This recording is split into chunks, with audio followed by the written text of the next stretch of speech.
अस्सलामुअलैकुम। Sports world में आपको वेलकम कहते हैं। मैं हूं हिफ्जा इम्तियाज़। आज के टॉपिक्स में सबसे पहले बात करेंगे, पाकिस्तान क्रिकेट टीम ने हेडिंग्ले लीड्स में पहले टेस्ट की तैयारी शुरू कर दी है। पाकिस्तान की इंग्लैंड के खिलाफ प्लेइंग 11 क्या होगी और क्या बाबर आजम और शान मसूद 100% फिट हो चुके हैं। साउथ शकील ने सेंचुरी के बाद प्लेइंग 11 में सेट पक्की कर ली है। इसके साथ साथ उनकी सीट जो है वो भी पक्की हो चुकी है। और हॉकी वर्ल्ड कप की अगर हम बात करें, जिसके ग्रुप डी में पाकिस्तान और वेल्स का मैच अभी जारी है, 3-2 का स्कोर चल रहा है। पाकिस्तान इस वक्त लीड पे है और इंग्लैंड के खिलाफ मैच में गोलकीपर्स गियर्स लेकर जाना किसकी जिम्मेदारी थी। बांग्लादेश क्रिकेट के मैदान की नई ताकत बनकर उभरने लगा है। ऑस्ट्रेलिया को घर में घुसकर 9 विकेट से शिकस्त से 2-4 किया है। नेशनल चैंपियंस वनडे कप में पाकिस्तान ग्रीन्स और पाकिस्तान गोल्ड कल मद्दे मुकाबिल होंगी।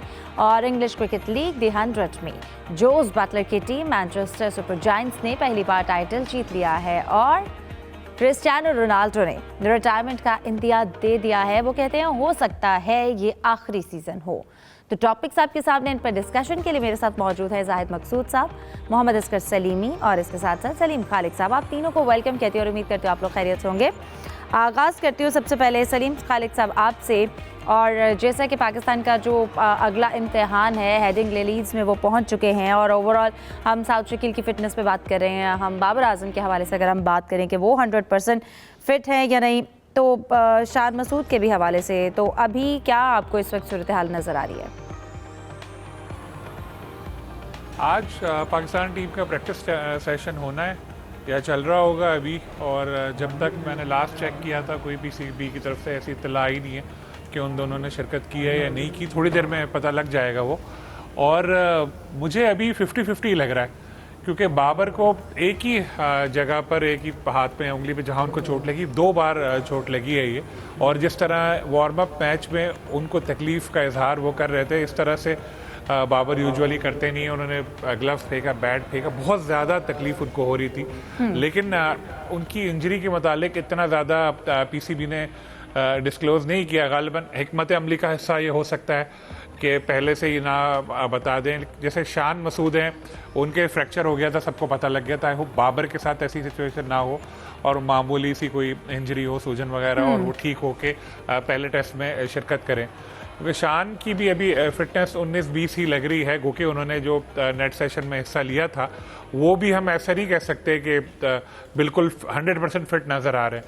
अब ये पाकिस्तान टीम मैनेजमेंट के ऊपर है कि वो देखे कि उनकी फ़िटनेस कैसी है और क्या रिस्क लेना चाहिए या फिर रेस्ट देना चाहिए। लेकिन अगर ये दोनों ही प्लेयर हमारे, जो एक फॉर्मर कैप्टन और एक करंट कैप्टन दस्तयाब नहीं हुए, तो क़यादत के हवाले से भी एक बहरान सामने आ सकता है। तो उम्मीद यही है, होप फॉर द बेस्ट, कि दोनों प्लेयर फिट हों और मैच में हिस्सा लें। एक अच्छी चीज़ ये नज़र आई कि जो सेलेक्ट 11 से 3 डे मैच था उसमें सऊद शकील खेले और बहुत अच्छे खेले। 100 उन्होंने की और उससे एक पाकिस्तान टीम को थोड़ी तक़वियत मिली है कि चलो एक सीनियर प्लेयर जो काफ़ी आउट ऑफ फॉर्म भी रहा, एटलीस्ट वार्म अप मैच में तो उसने अपनी कुछ फॉर्म की झलक दिखाई है और पाकिस्तान वो मैच जीता भी। लेकिन उस मैच की फतह को बहुत ज़्यादा हमें ये नहीं सोचना चाहिए कि यार वो मैच हम जीत गए तो अब टेस्ट में भी इंग्लैंड को हरा देंगे। लेकिन कम से कम हौसला पाकिस्तान टीम का बड़ा होगा कि यार 3 डे मैच जीता और अच्छा स्कोर चेस किया। यूजुअली पाकिस्तान टीम एक दिन में 13 रन बनाती नहीं है, लेकिन पाकिस्तान ने रन बनाए 250+। बॉलिंग भी अच्छी रही, बैटिंग में भी पाकिस्तान ने बेहतर परफॉर्म किया, तो उससे हौसले तो बुलंद हुए होंगे। लेकिन बात फिर वही आ जाती है कि देखना यही है कि हमारे कैप्टन बाबर और पुराने कैप्टन शान वो मैच के लिए दस्तयाब होते हैं या नहीं होते। उन दोनों का फिट होना बहुत ज़रूरी है हमारी मुहिम के लिए। और अगर दोनों ने मैच में हिस्सा लिया तो और इस मैच की फतह जो 3 डे, तो पाकिस्तान टीम भरपूर अज़ाइम के साथ शिरकत करेगी इस मुकाबले में और टफ टाइम देगी इंग्लैंड को। सही। जाहिद साहब आप क्या कहेंगे? जैसा हम शान मसूद के रिटर्न के हवाले से बात करें, आपको क्या लगता है कितनी सॉलिड है जब हम बात करते हैं 100% फिटनेस की, और ट्रेनिंग की हद तक जो है वो एक बेहतर नज़र आ रहे हैं, या फिर वो मैच फिट हो चुके हैं? और फिर इसी तरह हम बाबर की फ़िटनेस के हवाले से भी जानेंगे। ये दोनों अगर फिट ना हुए, मैच फिट, तो फिर हमारा कॉम्बिनेशन और क्या प्लेइंग 11 सामने आएगी हेडिंग्ले की पिच को देखते हुए? देखें हिफ्ज़ा, अगर अल्लाह ना करे ये दोनों अनफिट हों, शान मसूद और बाबर, 100% फिट ना हो तो फिर काफ़ी मुश्किलात होंगी पाकिस्तान टीम के लिए। एक तो ये है कि प्लेइंग 11 तो बन जाएगी, लेकिन ज़ाहिर है बाकी टीम पर जो है ना पूरा बुरी तरह से प्रेशर होगा कि 2 सीनियर खिलाड़ी नहीं हैं। हाँ, अलबत्ता शान क्योंकि कोई भी मैच नहीं खेले और बाबर को ज़ाहिर है उसी फिंगर पे चोट लगी थी जिस पे उनको वेस्ट इंडीज़ में लगी थी। तो हमारी इतला तो ये है कि बाबर काफ़ी हद तक फिट हैं। शान अलबत्ता 3 रोज़ा मैच एहतियातन उनको खिलाया नहीं गया था, उन्होंने एक मुख्तर सी प्रैक्टिस सेशन में ज़रूर हिस्सा लिया था, बचाया गया था उनको, लेकिन उनका फ़िट होना पाकिस्तान के लिए ज़रूरी है। अगर शान अनफिट होते हैं या फिट नहीं होते तो मेरा ख्याल है अब्दुल्ला शफीक वन डाउन जाएंगे और दोनों ओपनर अजान अवैस और इमामुल हक हैं, पीछे बाबर आजम है, अगर फिट हो जाते हैं।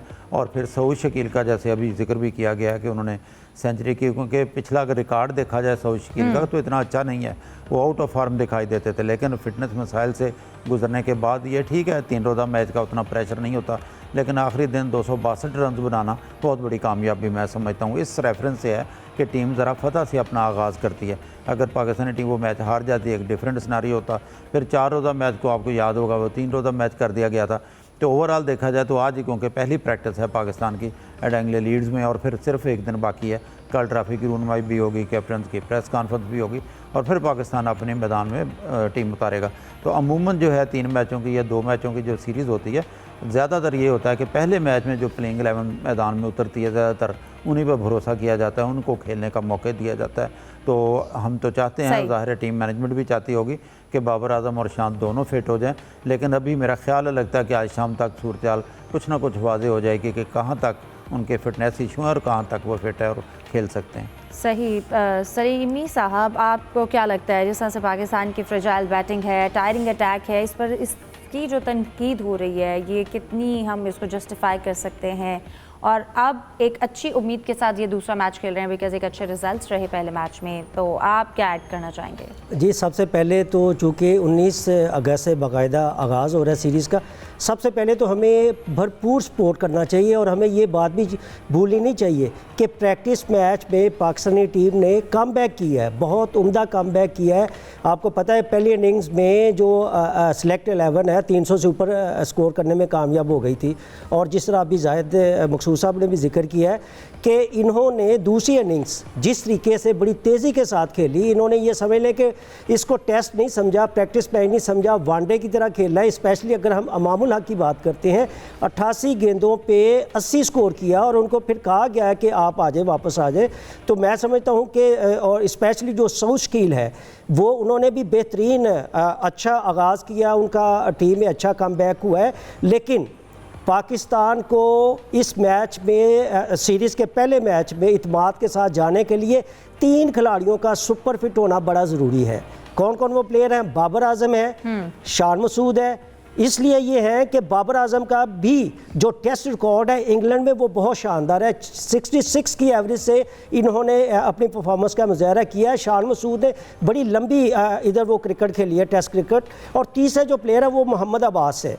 तो मैं समझता हूँ इन तीनों का सुपर, मोहम्मद अब्बास तो वैसे ही सुपर फिट है और उम्मीद है कि इनको अगर इनकी मर्ज़ी की जो विकेट मिल गई तो ये ऐसी तैसी फेर के रख देंगे। तो मैं समझता हूँ कि अगर हमें ये भी चीज़ नहीं भूलनी चाहिए कि अगर पाकिस्तान टीम को फिटनेस मसाइल का सामना है तो इंग्लैंड की जो टीम है वो भी सुपर फिट नहीं है, उनके भी कुछ खिलाड़ी हैं फिटनेस मसाइल से छुटकारे के बाद टीम का हिस्सा बन रहे हैं। और लाजमी बात है कि जब कोई खिलाड़ी अनफिट खिलाड़ी होता है टीम में वापस आता है, उस पर डबल प्रेशर होता है, एक टीम में जगह पक्की करने का, दूसरी अच्छी परफॉर्मेंस दिखाने का। तो मैं समझता हूँ कि बड़ा अच्छा मैच होने जा रहा है। और अभी तक जो सूरत मुझे नज़र आ रही है कि 50-50 है कि पाकिस्तान भी जीत की पोजीशन में है, इंग्लैंड भी जीत सकता है, लेकिन डिपेंड वही करता है कि सबसे बड़ी जो बात है जो मैंने पिछले प्रोग्राम में भी की थी कि आप आधा मैच उस वक्त ही जीत जाते हैं जब आप प्लेइंग 11 का इंतखाब पिच को देखकर करते हैं। वेस्ट इंडीज़ में पाकिस्तान ने, हालांकि हमने बड़ी तनकीद की थी, लेकिन वहाँ पर जो टीम मैनेजमेंट थी उन्होंने जो पिच को सही रीड किया और उसके मुताबिक टीम को खिलाया। इधर भी वही प्लेयर जो है, अब सवाल वही होगा कि अगर हमने टीम में अली उस्मान को रखना है या साजिद खान आएगा। पिछले प्रोग्राम में सलीम खालिक साहब ने जिक्र किया था कि जब साजिद खान को टीम में लिया जाता है तो एक वो कहते हैं कि टीम में जान आ जाती है सारी। तो अब ये सिलेक्टर के लिए ये भी एक बड़ा इम्तिहान होगा कि अली उस्मान को खिलाना है या साजिद खान आएगा। तो जाहिर साहब ने भी जैसे वो जिक्र किया है कि अगर फिटनेस मसाइल होते हैं तो कौन से प्लेयर इन होंगे। प्लेयर को प्लेइंग 11 में शामिल करें, उसका मैच फिट होना बहुत ज़्यादा ज़रूरी है। उसकी किसी भी तरह की जो इंजरी है उसको हाइड करके और उसके साथ वो कैरी करके उसको ना खेले, कंप्लीटली जो है उसका फिट होना ज़्यादा ज़रूरी है। इसके साथ साथ जाहिद साहब अभी जो हॉकी का मैच भी चल रहा है और अगर हम उसमें पाकिस्तान की परफॉर्मेंस की बात करें तो पाकिस्तान की जो लीड थी वो अब इक्वल हो गई है। इस वक्त दोनों तरफ से वेल्स और पाकिस्तान का जो मैच चल रहा था हॉकी का उसमें दोनों के 3-3 गोल्स हो गए हैं जाहिद साहब। लेकिन फिर भी पाकिस्तान ने जिस तरह से अपने पहले मैच को देखते हुए इंग्लैंड के साथ अब के मैच में जिस तरह से परफॉर्मेंस किया है, लेकिन जाहिद साहब के कमेंट से पहले सबसे पहले ओलंपियन तौकीर डार साहब ने भी हमें ज्वाइन किया है, उनको प्रोग्राम में वेलकम कहते हैं। बहुत शुक्रिया तौकीर डार साहब आपके वक्त का। कहिएगा सबसे पहले अभी का जो मैच इस वक्त चल रहा है वेल्स और पाकिस्तान का, इसमें अब दोनों जानिब से 3-3 जो है वो गोल्स हो गए हैं, अभी के स्कोर पर आप क्या कहेंगे? बिस्मिल्लाहिर्रहमानिर्रहीम। पहले तो जाहिद भाई को अस्सलाम वालेकुम। मेरा ख्याल है अभी तक का जो वर्ल्ड कप है आज दूसरा दिन है, मेरा ख्याल सबसे जो मज़ेदार एक्साइटिंग जो मैच हुआ है वो ये पाकिस्तान और वेल्स का हुआ है, क्योंकि दोनों टीमें जो हैं वो तकरीबन एक ही रैंक की थी और बहुत ज़बरदस्त मैच हुआ है। अनफॉर्चुनेटली पाकिस्तान ये मैच इसलिए ड्रॉ कर गया कि वो जो 5 minute yellow card Sufiyan Khan को हुआ था उसमें 10 अगेंस्ट 11 वेल्स ने उसका भरपूर फ़ायदा उठाया और 2 गोल स्कोर किए। लेकिन ओवरऑल दोनों टीमों ने बहुत ज़बरदस्त अटैकिंग हॉकी खेली है और बहुत मज़ा आया और बहुत ज़बरदस्त फॉर व्यूअर बहुत मज़ेदार मैच हुआ है ये। और अब अगला मैच हमारा इंडिया के साथ है जो कि बहुत इम्पोर्टेंट है। बिल्कुल, इसके साथ साथ अगला मैच भी इम्पॉर्टेंट है, इंडिया के साथ है। उस मैच का एक वैसे ही बड़ा प्रेशर होता है, लेकिन अगर हम गुज़िश्ता मैच की बात करें जो इससे पहले पाकिस्तान हारा था 4-1 से इंग्लैंड के साथ, उस मैच में आप क्या समझते हैं पाकिस्तान कहाँ पर लैग कर रहा था, क्यों हम वो मैच जो है वो हार गए? यार देखें, आप जो है ना, आप लॉजिक की बात करें, पाकिस्तान दुनिया की 12वें रैंक की टीम है, इंग्लैंड अभी प्रो हॉकी लीग में सेकंड आया है और इंग्लैंड जो है वो टॉप 4 में हमेशा से है, बहुत सालों से है। और इंग्लैंड के साथ जब भी आपका मैच होगा, और अभी 2 दिन के मैचेस में कोई भी टॉप 8 जो टीम्स हैं वो भी कोई मैच नहीं हारे, तो सब ने अपने पहले मैच जो है बआसानी जीते हैं। एक बेल्जियम और फ्रांस का मैच जरा कदरे बेहतर हुआ है, बाकी तो अगर हॉलैंड अगर किसी के साथ खेला है तो 5 गोल से जीता है, जर्मनी खेला है तो 5 गोल से जीता है। सेकंड थर्ड टियर की टीम है, उसमें हम भी आते हैं, तो ये कहना कि हम क्यों नहीं अच्छा खेले, नहीं हम अच्छा खेले हैं। हमें बहुत कम चांसेस मिले हैं टॉप टियर में खेलने के। प्रो हॉकी लीग में हमारे 3 लड़के नहीं थे, लकीली वो 3 लड़के वापस आ चुके हैं, हनान शाहिद भी हैं, सुफियान भी हैं और अमाद भट्ट भी हैं। और हमारा डिस्प्ले इतना बुरा नहीं था, 4-1 से हारे जरूर हैं, लेकिन हम लैग कर रहे हैं स्कोरिंग अपॉर्चुनिटीज को गोल में कन्वर्ट करना, ये बहुत बड़ी इशू है, बहुत बड़ी प्रॉब्लम है हमारी, और वो बहुत सारे मैचेस खेलने के बाद खत्म होगी। और I hope for the best कि इंडिया के खिलाफ अच्छा मैच हो। इंडिया के खिलाफ तो पाकिस्तान का मैच वैसे ही नॉर्मल मैच नहीं होता, उसमें हिस्ट्री काउंट नहीं होती कि पिछले साल क्या हुआ था, पिछले महीने क्या हुआ था, पिछले मैच में क्या हुआ था। वो ऑल टुगेदर टेम्परामेंट का मैच होता है और ऑन द डे जो अच्छा खेले वो जीत जाता है। लेकिन ग्रेजुअली पाकिस्तान की टीम ये दूसरा मैच पिछले मैच से बेहतर खेली है और आज अनलकीली हमें 1 मिनट में 2 गोल हुए हैं, जो कि उस वक्त हम 10 खिलाड़ी थे। तो हमें सोचना चाहिए कि उस वक्त जब येलो कार्ड हो जाए किसी प्लेयर को तो हमें क्या करना है, उसको किस तरह से रेक्टिफाई करना है। सही। तौकीर साहब ये भी कहिएगा, आपने भी जैसा जिक्र किया 8 साल के बाद वर्ल्ड कप में पाकिस्तान जो है वो वापस आया है, उसके अकॉर्डिंग अगर हम परफॉर्मेंस देख रहे हैं तो हम बेहतर परफॉर्म कर रहे हैं और हार जीत खेल का हिस्सा। इसके साथ साथ इंग्लैंड के मैच के हवाले से वहाँ पर एक जो क्या कहेंगे उसको कंट्रोवर्सी हुई या जो एक मसला हुआ, अगर हम गियर्स के हवाले से बात करें गोल कीपर्स के, आप क्या समझते हैं ये कितनी बड़ी गलती थी, मिसमैनेजमेंट थी या किसकी जिम्मेदारी थी, किसको रिस्पॉन्सिबल समझा जा सकता है? वो मैं तो बड़ा हैरान हुआ हूँ कि जब हमारे हेड कोच ने बड़े आराम से कह दिया कि ये जी गोलकीपर की जिम्मेदारी थी, ये सारी गोलकीपर ने अपना भी सारा सामान जरा बकर उठाना है और उसने टीम की सारी किट भी गोलकीपर ने उठानी है। क्या वो गधा है टीम के साथ गया हुआ? तुम जो 6 लोग वहाँ साथ गए हो सैर करने के लिए, क्या तुम्हारी जिम्मेदारी नहीं थी कि तुम देखते कि क्या वहाँ डिफेंडिंग पेनल्टी कॉर्नर डिफेंडिंग का इक्विपमेंट जो है वो किसी ने पहुँचाया वहाँ पर? तो ये जिम्मेदारी मैनेजमेंट की होती है, ये प्लेयरों की भी है, लेकिन इससे ज्यादा मैनेजमेंट ने देखनी है ये चीजें। जो मैनेजर साहब साथ गए हुए हैं, जो कोचेज 6 बैठे हैं, फिजियो बैठा है, तो 15 लोग जो गए हुए हैं टीम के साथ, तो उन्होंने क्या करना है, उनकी क्या जिम्मेदारी है? वो इंग्लिश में आगे 2 लफ्ज बोझ लिए कि जी this is the issue of for the goalkeeper, he forgot it. उसने क्या क्या याद रखना है भाई? उसने अपना जरा वक्त तो पहना हुआ, वो तो पहुंच गया वहां। तो ये तो बाकी लड़कों की किट है जिन्होंने पहननी है, और ये मैनेजमेंट की जिम्मेदारी है जिसने उनको याद दिलाना है कि भाई ये बैग लेके जाओ वहां। ये 6 लोग वहां क्या कर रहे हैं? सही, ठीक है। तौकीर डार साहब हमारे साथ मौजूद थे, ओलंपियन हैं और इनकी काफ़ी कंट्रीब्यूशन भी है। अगर हम हॉकी के हवाले से बात करें, एकेडमीज़ भी हैं।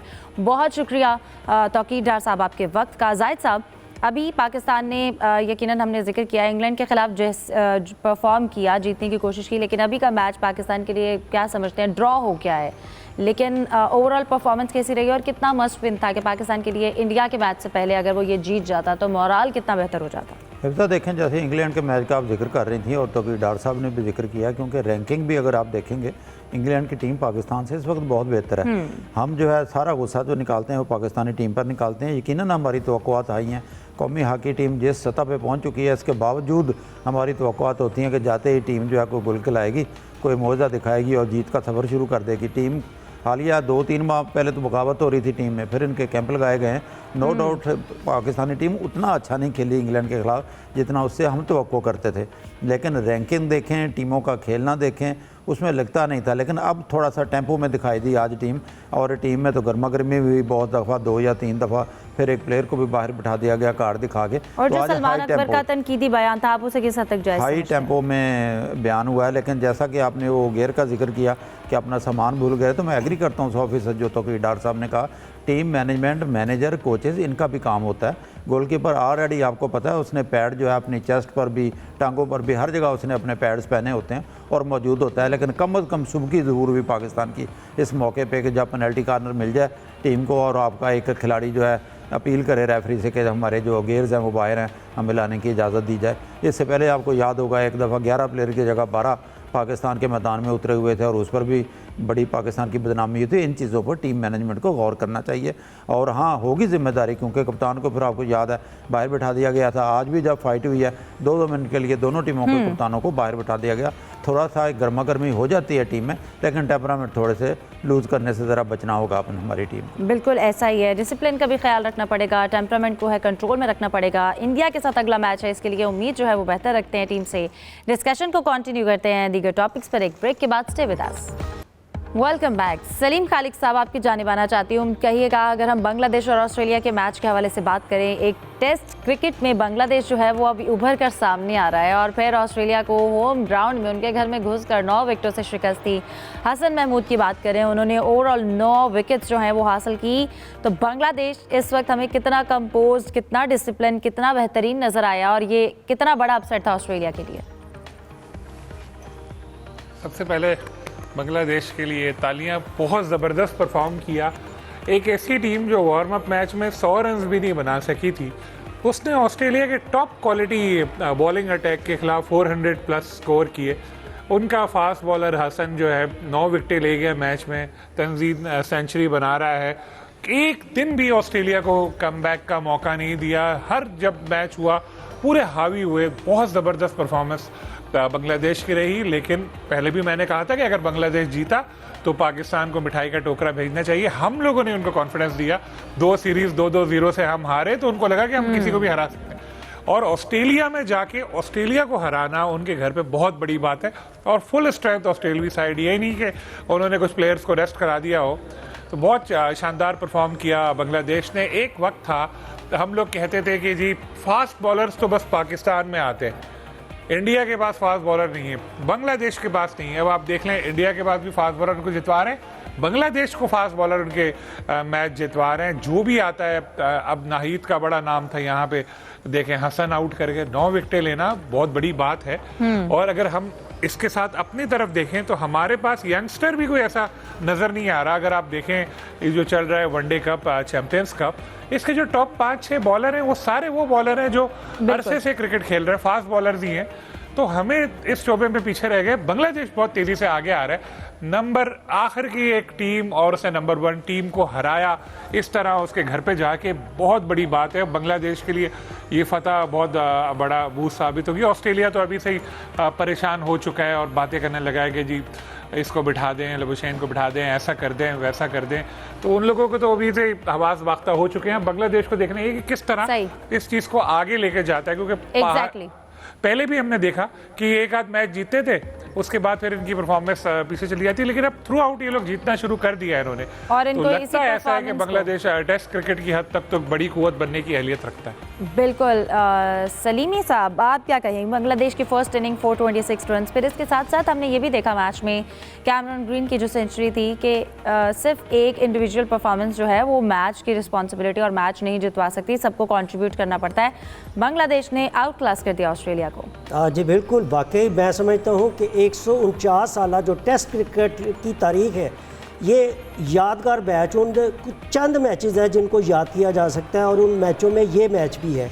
23 साल के बाद बांग्लादेश की टीम ऑस्ट्रेलिया जाती है और उसको उसी की सरजमीन पे हरा देती है। आप ये देखें कि एक भी लम्हा ऐसा नहीं आया, ऐसा स्पेल अपना मौका नहीं आया कि जिसमें कुछ लग रहा हो कि ऑस्ट्रेलिया टीम जीत सकती है या कमबैक कर सकती है। पूरे मैच के दौरान बांग्लादेश की जो टीम है वो मुकम्मल तौर पर हावी रही है, और चूँकि ये एकतरफा जीत है तो उसके बाद आप ये देख लें कि जो ऑस्ट्रेलवी जो मीडिया है और जो ऑस्ट्रेलवी जो साबिक कप्तान है, टेस्ट क्रिकेटर है, चीख के कह रहे हैं और तनकीद का निशाना बना रहे हैं। बल्कि मुझे तो ये मैं ज़रूर कहूँगा कि रिकी पॉन्टिंग 2017 में मीरपुर में बांग्लादेश ने पहली कामयाबी हासिल की थी। ओवरऑल 2 है ना, एक तो अपना ऑस्ट्रेलिया में और इससे पहले 2017 में रिकी पॉन्टिंग में। उस वक्त भी ऑस्ट्रेलिया का स्क्वाड दुनिया का मजबूत तरीन स्क्वाड था, लेकिन बांग्लादेश ने उसको हराया।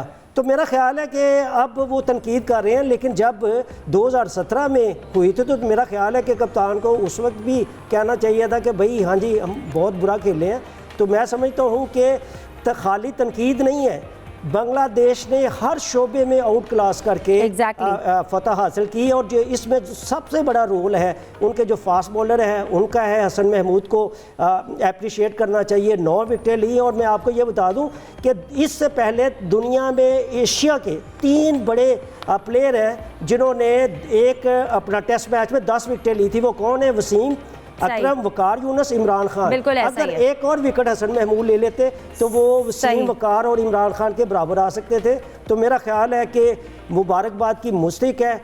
वाकई ही जो क्रिकेट फ़ैन है उनको एक बहुत ही ज़बरदस्त जो टेस्ट मैच है देखने को मिला है। बिल्कुल।